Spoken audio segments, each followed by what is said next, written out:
Oui, une belle aventure qui se termine pour ces jeunes. À l'approche des élections, un constat mené par le GERFA, le groupe d'études et de réforme de la fonction administrative. La politisation de la fonction publique reste bien réelle. Bonjour Michel Legrand. Bonjour. Vous dirigez le GERFA et vous avez fait les comptes. 183 directeurs au service public de Wallonie, le SPW. La plupart sont socialistes. En fait, nous avons fait le compte sur les 183 directeurs. Nous arrivons à un chiffre de 98 pour le PS. 53,55%. Donc 53,55, 54 pour le CDH, 29,51.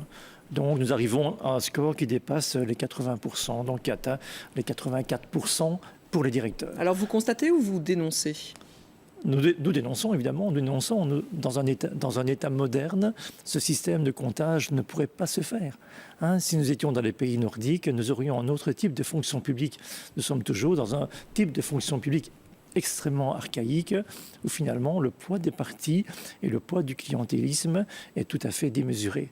Alors que ce n'est pas la réalité par rapport, ce n'est pas représentatif en tout cas de la situation politique actuelle ? Oui, mais la représentation, pour moi, n'a rien à voir avec cette histoire. Quand on gère un service public, il faut, disons, que les responsables soient désignés sur la base de la compétence et objectivement. Je ne dis pas que les directeurs ne sont pas compétents. Je dis que le système de désignation n'est pas correct. Et c'est encore pire au niveau de la haute fonction publique. On arrive là à près de 90%. Donc, autrement dit, nous ne sommes pas du tout dans un état moderne. Et alors, à l'heure actuelle, on va voter pour les élections communales et provinciales.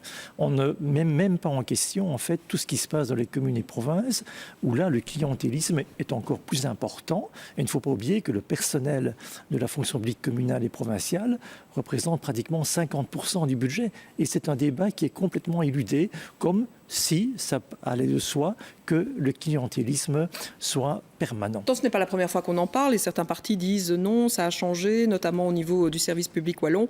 Vous avez l'impression que ce n'est pas le cas. Qu'est-ce qu'il faudrait en fait pour que ça change ? D'abord, ça ne change pas, ça se renforce. Ça se renforce puisque en fait les nouvelles générations de fonctionnaires sont plus politisées que les anciennes. Pour que ça change, c'est très simple. Il faut, je crois, qu'au niveau des partis démocratiques, il y a un Big Bang et que, en fait, ils prennent enfin conscience que ça doit changer. Parce que c'est vrai que c'est ce que la population ressent, en tout cas, que ça discrédite quelque part un petit peu l'administration aussi. Ça discrédite l'administration, ça discrédite le service public, c'est un très mauvais service aux usagers, aux citoyens, et ça coûte cher. Et ça coûte cher parce qu'en fait, on crée toute une série de doublons.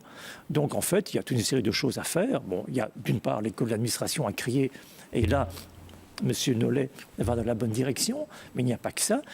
Il y a également la remise en question de tous les engagements de contractuels qui sont souvent politisés. Et troisièmement, alors... il faut un organe de contrôle extérieur qui puisse un petit peu réguler tout ça. Il faut également alors un organisme indépendant de recrutement qui travaille mieux que le CELOR actuel. Le CELOR est responsable et laisse passer finalement ce genre de choses. Il ne laisse pas passer, mais il ne sélectionne pas bien actuellement. Donc, il faut également qu'au niveau wallon, on prenne conscience que quand on veut faire partie d'un État moderne, il faut des réformes et il faut créer une fonction publique objective, efficace, où les désignations en fait se font sur la base de la compétence. Merci en tout cas d'être venu pour parler de cette problématique dans notre journal, Michel Legrand.